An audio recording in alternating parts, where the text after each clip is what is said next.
Welcome, my story lovers. Get your snacks and beverages of choice and join me for this story time.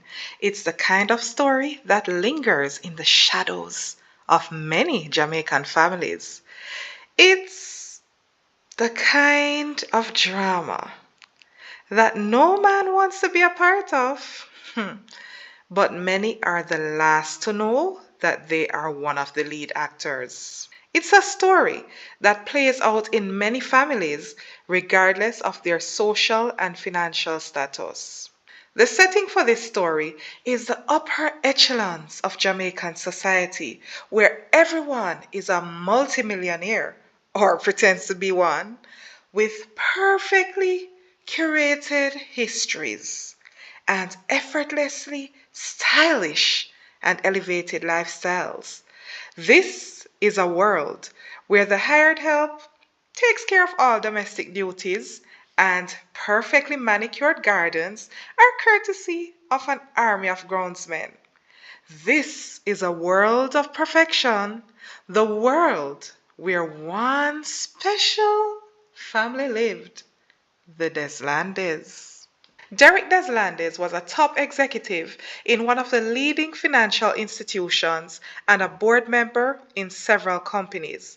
He came from an illustrious family of real estate developers and top executives, and he was the next generation of greatness.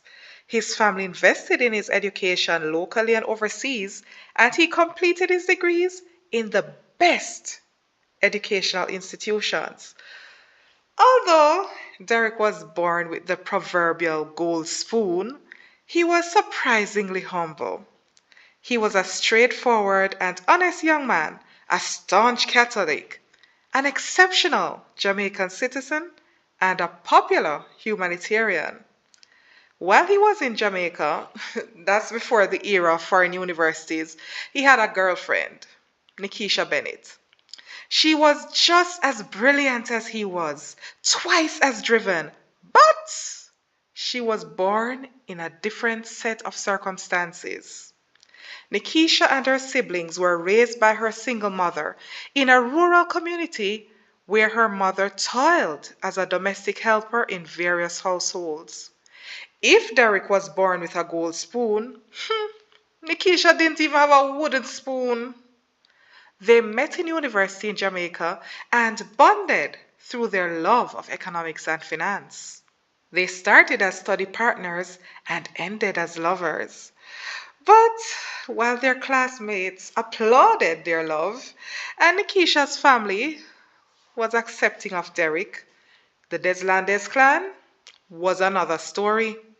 While Derek's family members quietly disapproved of the pair, his mother went on the warpath. Once Mrs. Deslandes learned of their relationship, she was livid. How can her son, the next Deslandes here, be associated with such riffraff? A girl with no name, no class, no social standing. Impossible! So she was cold and condescending whenever Derek dared to bring Nikisha home, and she ensured the young lady knew she was not and would never be welcome in the hallowed halls of their uptown mansion. Although Mrs. Deslandes cajoled, begged, and even cried, Derek was so stubborn. He saw a future with Nikisha, much to her dismay. If she didn't act fast, he would mess up his life and their lineage. So she changed tactics. Mrs. Deslandes employed a divide and conquer framework. As long as the two young lovebirds lived in Jamaica, she would never get rid of Nikisha's low class specter. Mrs. Deslandes went silent on their relationship and focused on using Derek's ambition against him. She arranged for him to pursue graduate studies and his MBA program overseas, far away, where the distance would kill their love. And it worked! Derek and Nikisha unfortunately drifted apart and lost contact. Upon his return to Jamaica, he had to have a suitable bride of the right status to match his family lineage and prestige. Mrs. Deslandes was in top matchmaking form. Enter Marilyn Somers. Marilyn was the polar opposite of Nikisha. She was from a powerful family with roots in the plantocracy and old money. Her light complexion, hair texture, perfect manicure and pedicure, and expensive clothes and shoes screamed elite. Mrs. Deslandes was over the moon. This was the type of lady and family she wanted in the Deslandes clan.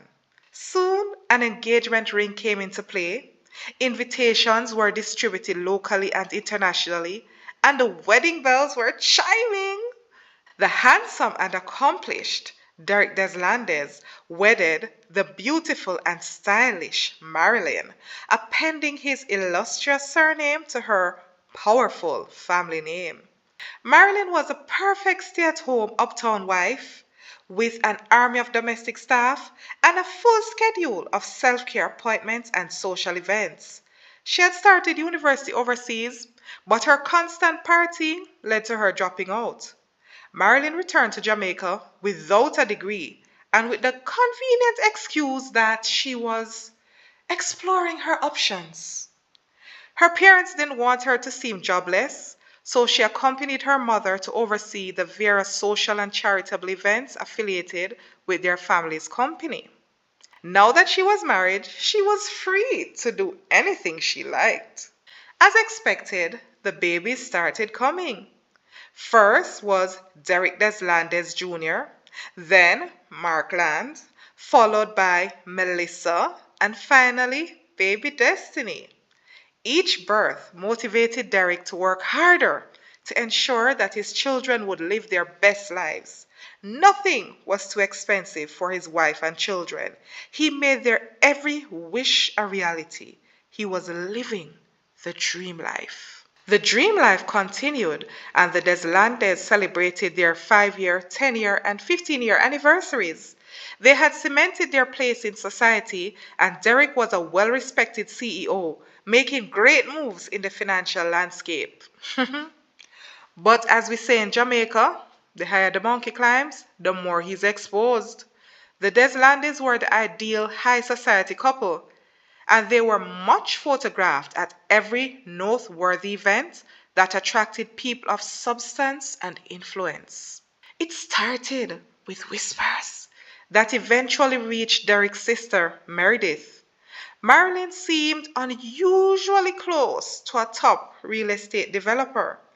They were seen in out of the way places, and when caught, they would always pretend that they had just run into each other. Her car was often seen at this developer's projects across Kingston and St. Andrew, and even in St. Anne. In the early years of their marriage, Meredith chose to dismiss these whispers as spiteful attempts to break her brother's home. But as the years rolled by, these whispers grew stronger and became snide comments tossed about within earshot of Meredith and even her mother, Mrs. Deslandes. This developer never got married, despite all the money he made. Furthermore, he didn't even have a woman. No, his type of new and loud money attracted women from all walks of life. So, understandably, the Deslandes matriarch was growing increasingly distressed that Marilyn's name was constantly affiliated with such a personality. Eventually, more than rumors reached Derek. He started to get text messages from an unknown number. These messages taunted him about working hard while his wife played harder. He ignored them. Then the messages started to get more personal. They shared details about his wife that only someone close to her would know. Details about her family, her upbringing, her time overseas, and even about her life since getting married to him. Finally, Derek shot back with questions. Who are you? Where did you get your information? But the person refused to answer his questions and kept taunting him. Then one message made him take everything seriously. Your precious Marilyn is not who you think she is. She's been around the block and she's playing you. Check your kids. Check your kids? What kind of message was this? Derek reached out to his sister Meredith, requesting an urgent lunch meeting. They met at a restaurant overlooking the beautiful Kingston Harbor. As they sat at their private table, they made their orders. As the waiter walked away, Meredith asked, "So, what's the emergency, Derek? You sounded very distressed, and even now your expression is scaring me. What's happening?" Derek sighed, unlocked his phone, and scrolled to the cryptic message thread and pushed his phone across to Meredith. She took it and started to read, her brows furrowed. When she got to the last message, her eyes widened. She looked up at him. "Do you think there's any truth there?" Derek asked. It was Meredith's turn to sigh. "I've got a confession to make. Derek, please don't be angry that I didn't tell you before. Mother thought it was best not to bother you with baseless rumors. Over the years, we've been hearing that Marilyn is moving too close to a certain developer, but, you know, since she runs many charities, we thought it was just a matter of her work." Derek cursed violently under his breath. "Which developer is that?" Um, we heard it was Roland Berwick. You know, the one who did all the phases of the Rosewood development and the Tropicana project in St. Anne. Meredith replied, her voice trailing off. "I know who Roland is. I can't believe this." Derek's voice rose as his anger flared, scaring his sister. "Calm down, Derek. Maybe there's nothing to it," Meredith pleaded. "Come on, Meredith. Come on. How can this person know so many intimate details about Marilyn, even about her time overseas?" Derek countered. Meredith's brows furrowed again. "Now that you say that, you're right." Then their meals arrived and they stopped talking to eat. But as they ate, their minds weren't on the food. They were focused on how to get this matter dealt with once and for all. As soon as they were through and the waiter cleared their plates, they continued. "I don't think you should ask that person any more questions. When they send their messages, forward them to me. Let's do some private digging on our own. We can't risk a scandal," Meredith advised. "Agreed. I don't like this foolishness, Meredith. I have many deals on the table now, and I need to keep my head in the game. Can you handle this for me?" Derek asked. "No problem, dearest brother. You know you can trust me to always have your back and your best interests close to my heart," Meredith replied. The siblings stood, briefly hugged, and walked to the elevator. They got in their SUVs and zoomed off to their next appointments. Meredith, true to her word, started digging discreetly. She couldn't risk a scandal, and their mother agreed that discretion was key. The Deslandes name was never associated with any distasteful matters, and it wouldn't start now. She called a trusted family friend who ran a private security company. In a closed meeting, she briefed him and he set up surveillance on Marilyn. It was difficult, but not impossible. Soon, the surveillance began to yield results. It wasn't the results they had hoped for, but at least they knew for sure now. Marilyn was seeing Roland and spending a lot of time with him. The minute Derek leaves for work in the mornings, Marilyn would leave shortly after, leaving the charge of the children and household matters to the domestic staff. She played the role of wife to both men, one in the light and the other in the shadows. If anything, Marilyn was a master planner. Meredith called Derek to her home and broke the sad news to him. He was angry, yet controlled. Derek never let Marilyn know that he knew she was unfaithful. The mystery messenger could be right. How many of his children were truly his biological offsprings? How many of them were jackets? Hold on. My non-Jamaicans, come closer. Let's explore this term, jacket. No, we're not talking about clothes here. When a woman fraudulently ascribes the paternity of a man's child to another, usually richer and more stable man, we say that the woman gave that other man a jacket. So now you know. It was clear that they would need to test all the children to confirm if they belonged to the Deslandes family. And so Derek and Meredith discreetly arranged for DNA tests to be done on all the children. It was a bit easier since Marilyn was never around and she wasn't yet aware that her secrets were in the open. So they had to come up with creative ways to get each child's DNA sample for testing. The wait for the results was horrible. Derek operated on autopilot mode the entire time. His perfect world and perfect family were falling apart, and there was nothing he could do about it. He could only wait for the worst. Soon, they got the notification that the results were ready. Again, they met at Meredith's home, when everyone else was away for school and work. Mrs. Deslandes was also there, rubbing her temples with manicured nails and looking exhausted and dejected. The results were heartrending. Of the four children, only Junior, the first child, was Derek's child. Markland's Melissa and Destiny belonged to someone else. Derek roared in rage and pain. He felt like his heart was breaking into innumerable pieces. His mother wept, while Meredith remained cold and angry. Eventually, Derek calmed down, although he had a splitting headache. They decided to call Marilyn over for a meeting right away. They couldn't afford for Derek to confront her alone, lest something else happened. Meredith also called her husband Andrew to come home for the emergency meeting. Marilyn strolled into Meredith's living room, looking beautifully stylish as usual. But she immediately registered the room's tense atmosphere. She gingerly sat on the edge of a chair. Hello, everyone. What's wrong? Is everything okay? Marilyn asked with genuine concern on her face.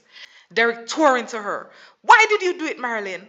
Why would you do this great evil to me? Why? How could you? Marilyn looked puzzled. What are you talking about, Derek? But Derek couldn't continue as he collapsed on the couch again, with the tears rolling down in great waves. Mrs. Deslandes held both hands to her head and moaned loudly. Meredith took over. Marilyn, cut the act. We know that you and Roland are lovers and that only Junior is Derek's child. Marilyn froze, her mind racing. How did they find out? How could she get out of this mess? She was a consummate actress, so she immediately began to fake cry and profess her innocence. Meredith, what a horrible thing to say. I love my husband and I would never betray him. Our children belong to us. What are you saying? Who told you such terrible, horrible lies, Meredith? But Meredith was an experienced attorney and she was prepared. She had planned how she would showcase their evidence and how she would quietly remove Marilyn and her errant children from their lives. Meredith started to lay out the photos of Marilyn's meetings with Roland, complete with dates and timestamps. Meredith laid out her evidence with cold precision. Then she finished off with each child's DNA test result. It was all there in living color. Marilyn couldn't lie her way out of this mess. But trust a master manipulator. These ones never give up without trying to gaslight their victims. Marilyn immediately ran over to Derek, kneeling at his feet and really crying, her mascara running down all over her face.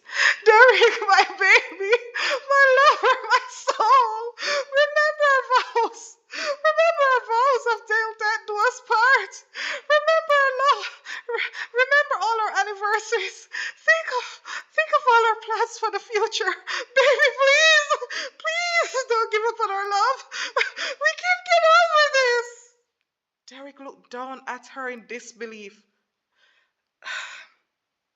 Marilyn, are you serious right now?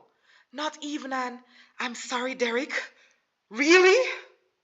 Marilyn switched up real quick, her eyes blazing with a feral light. Derek, it's all your fault. Why I cheated. Yes, You are never around. You are always gone on business trips, always working. You never had time for me. I'm a woman with many needs beyond your money. What was I supposed to do? Derek pushed her away and leapt to his feet, fists rolled and ready to start pummeling Marilyn. Mrs. Deslandes screamed, Andrew, stop him! Andrew, Meredith's husband, grabbed Derek and wrestled him onto the couch, holding him down until the crazy light left his eyes. Even when Derek lied and said he was calm, Andrew held him down, just to be sure. They weren't taking any chances here. Meredith stepped in, icy cold. Okay, Marilyn, we're not going to tolerate your charades here. We're just not going to do this. This is what will happen. We are reasonable people and we don't want any scandals, just like you. So, after this, go to the house, pack your things, and move to your parents' house for a while. The children can stay with the domestic staff until you find a new place to move in. As you can see, Derek isn't going to forgive you. So, for your own good, it's separation and then divorce. Marilyn was still quaking in fear, but she wasn't willing to just give in. Divorce? Isn't that a bit drastic? Meredith rolled her eyes hard. Mrs. Deslandes screeched. You cheating, disgusting, sorry excuse of a woman. You still have the guts and the mouth to talk here? Derek raged again, but Andrew held him firmly on the couch. Meredith was in her attorney mode. Marlin, don't make this harder than it needs to be. Yes, you'll get a divorce, but here's the thing. Nobody's taking anyone's assets. The house belongs to Derek. So once you find somewhere to move, you'll take your children with you. My partner in the office will follow up with the amicable divorce agreement. Furthermore, you will immediately assume all the costs associated with taking care of Markland, Melissa, and Destiny. We will only take care of our own, Junior. And listen to me, Marilyn. You will agree to our terms for Derek and ourselves to spend time with him. Marilyn's head spun as she looked around the room. This morning was so perfect. She had gone for her self-care sessions at the spa, and life couldn't be better. Now everything had disappeared, all gone. Their eyes bore into her with hatred. Okay, Marilyn said shakily. Good. You may leave now. Get your things and move to your father's house right now. Let me know when you've done so, Meredith said firmly. Marilyn rose to her feet, looking around the room one last time. Then she saw Derek lunging at her again, so she grabbed her bag and ran out the door, slamming it behind her. Marilyn drove with angry tears blurring her vision. How did they all find out? Marilyn pulled over and sat in the driver's seat of her SUV. She thought about her life, her mind going back to those years before. She was madly in love with Roland Berwick and they had their future planned. But when she brought the news of their love to her mother, she encountered a wall of resistance from the entire clan. Berwick hadn't proven that he was worthy of marrying her. He didn't have the level of wealth worthy to associate with the Summers name.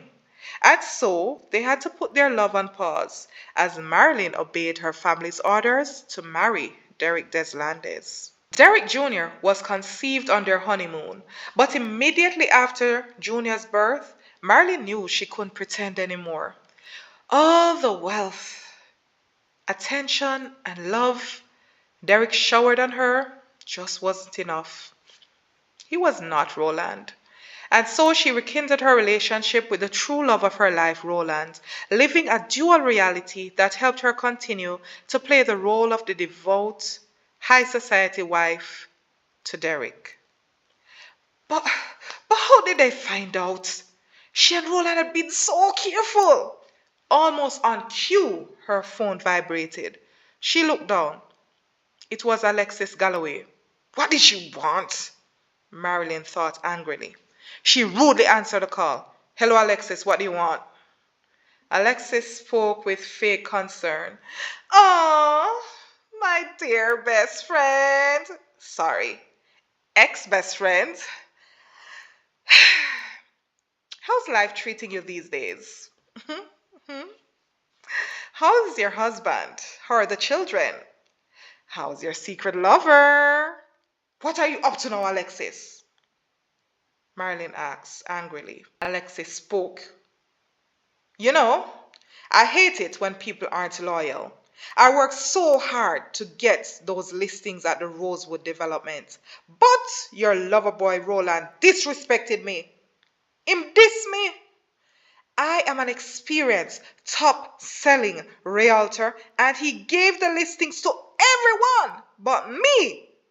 Marilyn sighed.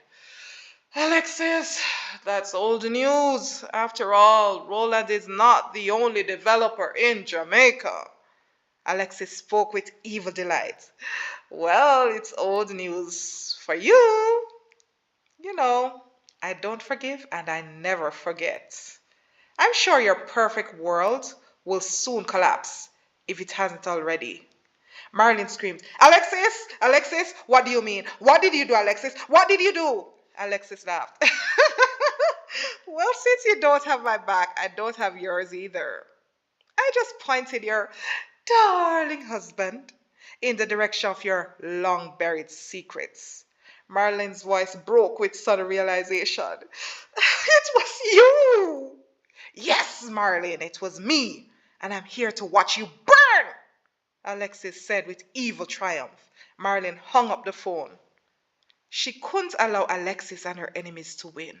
She would agree with all of Meredith's terms to keep this divorce quiet and out of the public domain. Marilyn went home and thankfully the children weren't back from school. She called her head domestic staff and told her to take charge of everything for a week or so as she had to travel urgently. As the gardener placed her suitcases in the SUV, she called Roland and told him what happened. He assured her that she should come to his place and they would work out everything. She got in and drove off to where her heart was all these years, with Roland. Derek couldn't stand to live in Jamaica anymore. He left the resolution of the mess of his failed marriage and the custody arrangements for his son in his sister Meredith's capable hands. Derek put in a request to head one of his company's offices in Florida. He didn't even go back to the house to pack anything. He just sent his mother to go collect his documents and some clothes. He met with his son at Meredith's home and explained, as respectably as he could, why he and his mother would no longer be together. To say that Junior was heartbroken would be an understatement.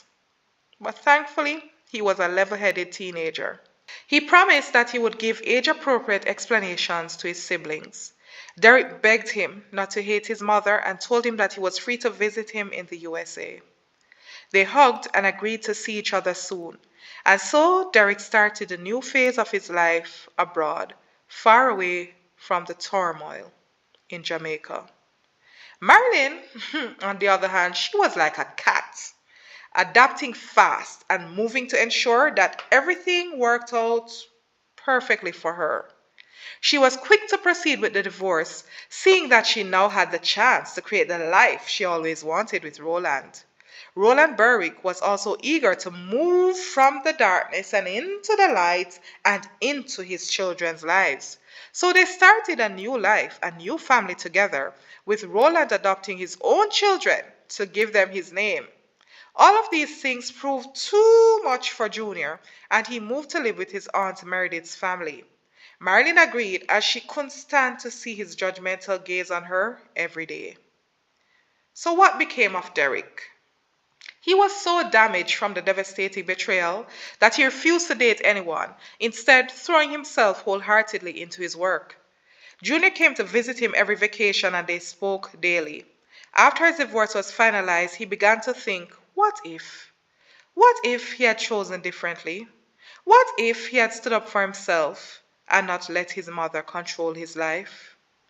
A year after his divorce was finalized, he went to a conference for business leaders in Atlanta. As he walked out from a session, he heard a familiar voice calling his name. He turned around. It was Nikisha! His heart raced with the thought, maybe it wasn't too late after all. She came up to him, smiling, and she was breathtakingly radiant. They moved to sit down in one of the conference hotel's lounge areas. As they sat down, Derek's eyes landed on something that he didn't want to see. His eyes landed on her diamond wedding ring. His heart sunk with the realization that the ship had long sailed. But he soldiered on. They shared updates about their lives. Nikisha was now happily married with 4 lovely children. She showed him her family photos. They lived in Houston, where Nikisha and her husband ran a tech company. She expressed genuine concern at how Derek's marriage and life had turned out, and she encouraged him not to lose hope. Nikisha even prayed with Derek and told him to be open to finding true love again. Then she walked away for good. Derek spent the rest of the conference in a meditative state. He would see Nikisha and they would exchange nods, but nothing more. Nikisha was a lady with firm boundaries. She would not allow them to have too many conversations because she valued her marriage and her family. Derek returned to Florida with a new resolve. He would take charge of his life and live on his terms. He would no longer allow outdated, classist, and racist ideologies to control him. He decided to stay away from the pressures of the Deslandes clan. In the USA, he could live his life with no interference. Junior still came to visit, and he eventually moved to Florida to pursue his undergraduate studies. After more years passed, and with more promptings from his son, Derek decided to give love a chance. And he found true love, one that was free of societal pretensions, greed, and deception. Derek and his new wife started their own little family, growing in freedom and newfound faith. The end. What a story, right? So, what do you think of this story? Do you think that women who engage in paternity fraud should face criminal charges? If so, what charges should such women face? What did you learn from this story? Normally I would close with my own thoughts, but I want to hear from you in the comment section on this one. Please be sure to like this video, leave your comments, and share this video with your family and friends. But above all, don't forget to subscribe to this YouTube channel. So until we meet again, story lovers, God bless and goodbye.